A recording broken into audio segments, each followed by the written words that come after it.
We back again. It's your boy Fresh, totally blessed, man. Y'all like and subscribe. On to another one. And before we get into this, if you have not subscribed over my other channel, Better Life P9D, subscribe over there. A lot of gym shoe content, podcast dropping every Wednesday, and you already know, or every week, you know what I'm saying, for sure. But you already know we back again, and we in this thing to win, you know what I'm talking about? But yeah, finna jump into episode 62 over there. Holla at me. Yeah, hit that button, man. But nah, sis, we about to get into this DMX, this scandal his family got going on, and they trying to ruin the man's legacy.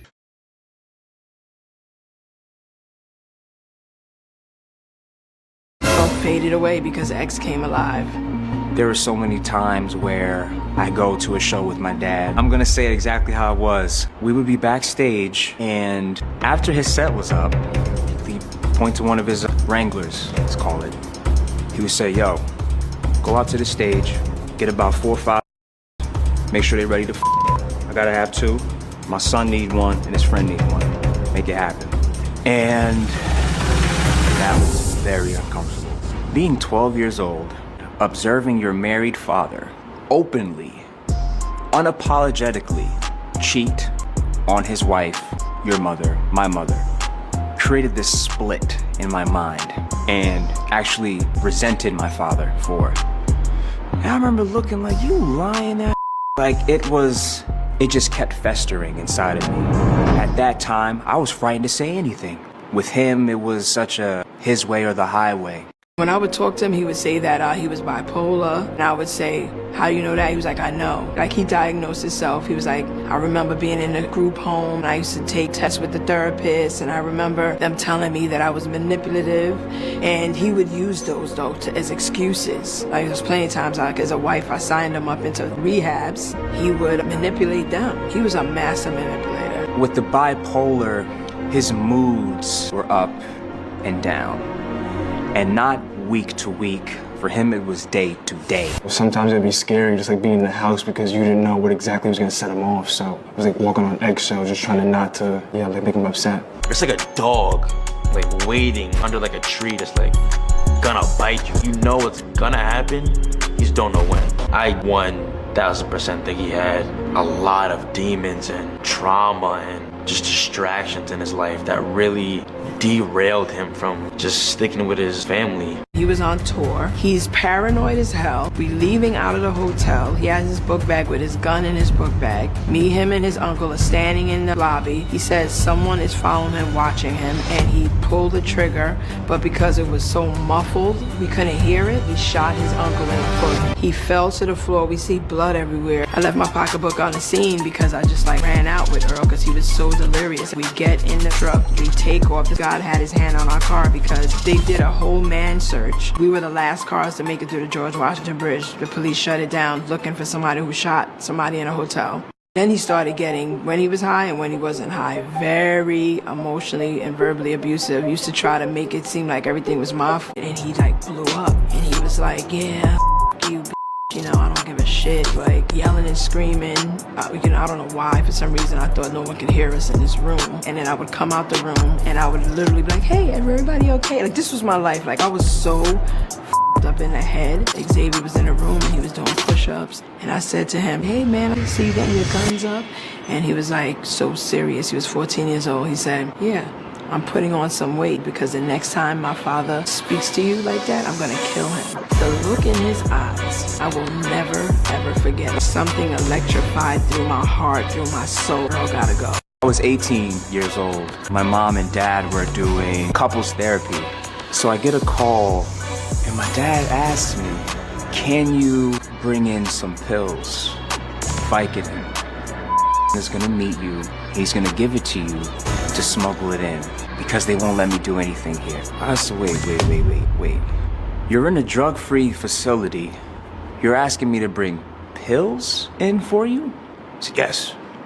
I said, I'm not gonna. I thought Earl really had it all together. I thought Earl really knew who he was.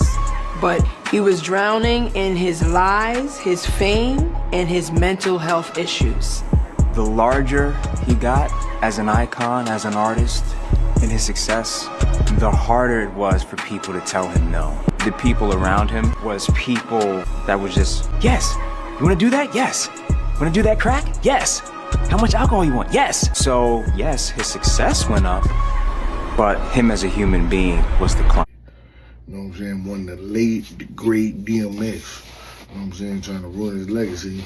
And I remember before we get into it, I'm gonna say, they gonna say all type of stuff about you when you leave, whatever. Some of it don't mean it's true. Some of it is the lie with the truth, whatever, how people do. But, you know, let that man rest in peace, man. When them folk gone, they gone. Whatever that happened, they gone now. That's how I look at it. But anyway, his whole family come on here talking about him, say he wasn't a good father and this and that and all this other stuff. And then you ought to see this man's son. He looked throwed off.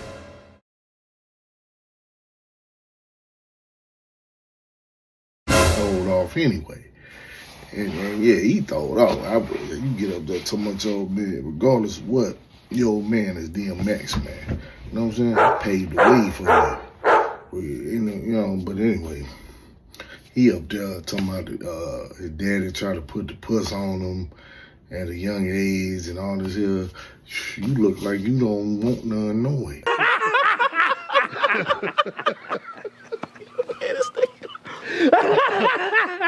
That's funny.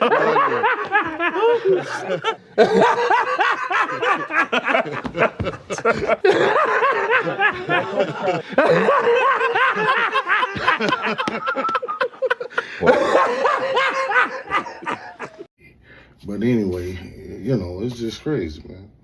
How you gonna talk about that man like that? He gone, and it's been a minute, you know what I'm saying? But I feel like people be wanting to get their stuff out, however, certain shit you just keep, though, like, you know, that man rest in peace, bro, you know what I'm saying? He gone. Why you gotta share that with the world, you know what I'm saying? But I remember they had a little show that was on TV, though. DMX was DMX, you know what I'm saying? And everybody know that, but, you know what I'm saying? It is what it is. What can we do about it? He gone, no? But for you to come out, and let everybody know that must have really been on your heart. You know what I'm saying? I don't know, man. But I don't know. Y'all let me know, man. Do you think that he did too much? They family period did too much by putting all that business out there, or they should have just let him rest in peace and, you know what I'm saying, live out his legacy. People always try to ruin it or do something for you, but your own family, not saying that we don't know. Some of it might be true, but it is what it is, you know what I'm saying? You gone now. He gone. Your kids grown. Whatever happened, you know what I'm saying? So, I don't know. I feel like, you know what I'm saying, y'all could have kept that to y'allself, man. Kept it in the family. I'm pretty sure you got some bread off on him. I know you got some bread off on him, you know what I'm saying? So, that's crazy, though. But this internet, man, everybody want the fame and want a piece of this thing. You know what I'm saying?